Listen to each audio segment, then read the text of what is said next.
Christy Miller here with our 6-part series on Facebook parties.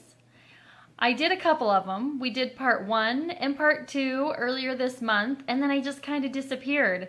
What happened was I was put into Facebook jail as I was uploading just a handful of pictures like I normally do, and they were even pictures that I had edited myself, so I have no clue, within a mix of others, so I have no idea what was happening.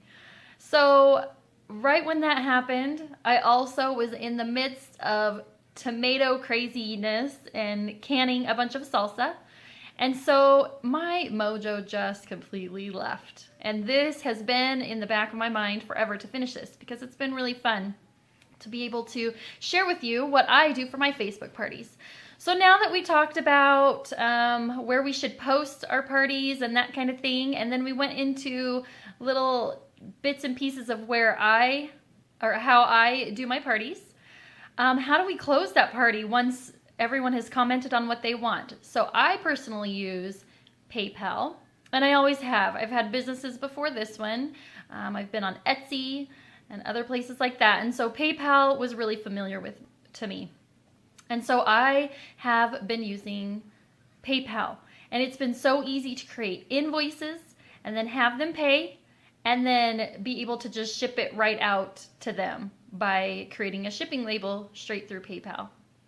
Now I know there's 2 options in shipping or in setting up an invoice. There's friends and family, and then there is creating an invoice, and friends and family does not accrue a fee, but the invoicing does. Now, what is the difference, or why would you not want to request it the other way? For one, invoicing allows you to get that address and just easily connect it up and ship that way.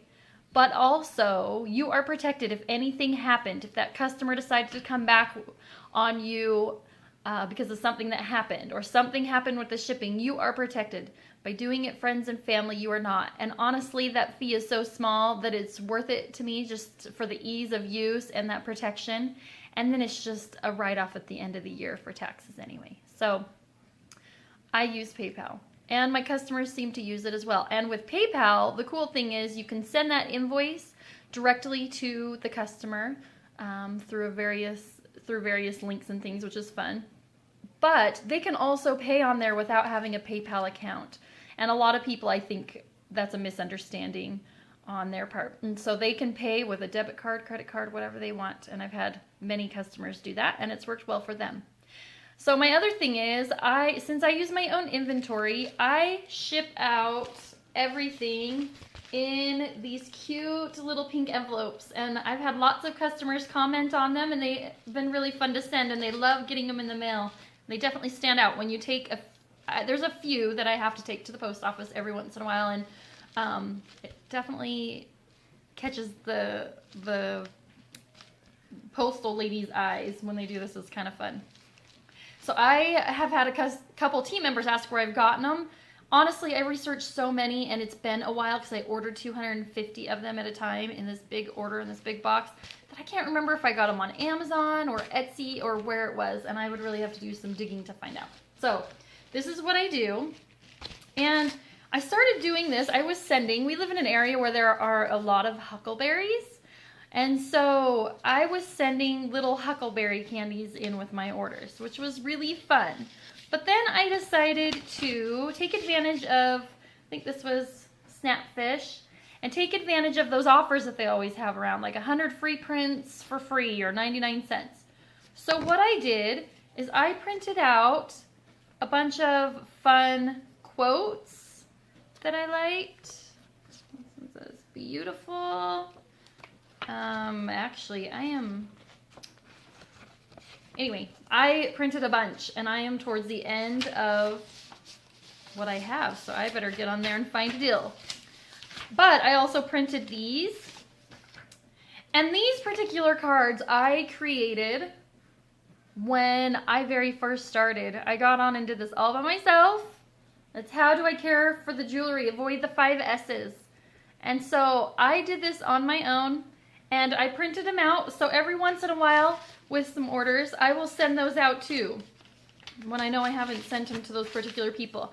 And what I do is on the back of, I don't have one written up because I just packaged a bunch of things, but on the back of each one of these, I just write a personal message. I put their name and then I write something about them, something I've noticed because I'm friends with them on Facebook.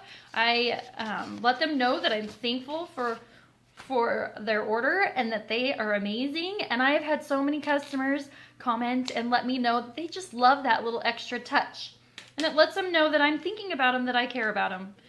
So a lot of times, my jewelry does not stick around for very long, so I don't even take it out of the packages, such as this bracelet and some of the necklaces and things like that that I have. But sometimes it is from my own inventory. So I take tissue paper. There's 2 necklaces in here. So I take a sheet of tissue paper, usually it's white, this is just what I happen to have, and I lay the necklace across, roll it a couple times, place another necklace opposite direction, roll it a couple times, depending on how big the sheet is. I can get, I don't know, 3 or 4 necklaces in here. And then I take some baker's twine that I had ordered, and I just tie it, because it keeps it together. You fold the necklaces in half if it's the kind, if it's like a seed bead or something, you do not want to do this, but the kind that are all chains, what it does is it keeps all the embellishments and things in here, so they can't really, well, this just slid out just because it is the embellishment, but it didn't fall through the tissue paper. And then, so here's the baker's twine. I do that. Then I stick them in the envelope. It just fits and slides right in there. I stick their little card in there and anything else that they've ordered, and of course seal it. And then I happen to have one here. I need to run it to the post office. Then I print my own shipping labels like this, and there's actually some sticky labels you can get, and I haven't really done that, but I just do it this way. It works for me for now. And then I don't know, these are just fun little touches that I like doing. I take this washi tape, is what it's called, and I just embellish my packages with them, and they're really cute. And there's all sorts of kinds. This is just a small sampling of what I have.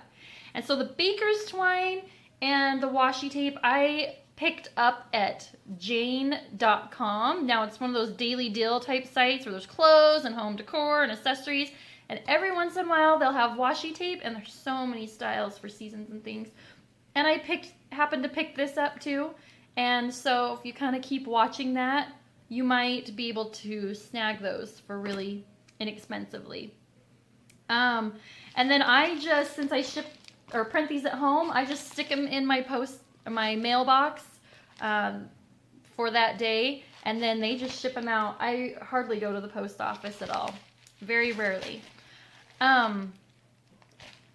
So once you do that and you get their packages out, make sure on Facebook that you ask to friend request them so that you stay in contact. And I've been able to build relationships with my customers even more, and they really begin to know and like and trust me because we get to know each other on a personal level. And I've been able to reach out and connect to so many people because I friend requested them personally. So down below, comment on little things that you love to do for your customers. Whether you ship these little fun things in their packages or you send things out to them beyond what they order. What are some fun little things that you like to do to treat your customers? And post that below, and we will go on to the next tip tomorrow.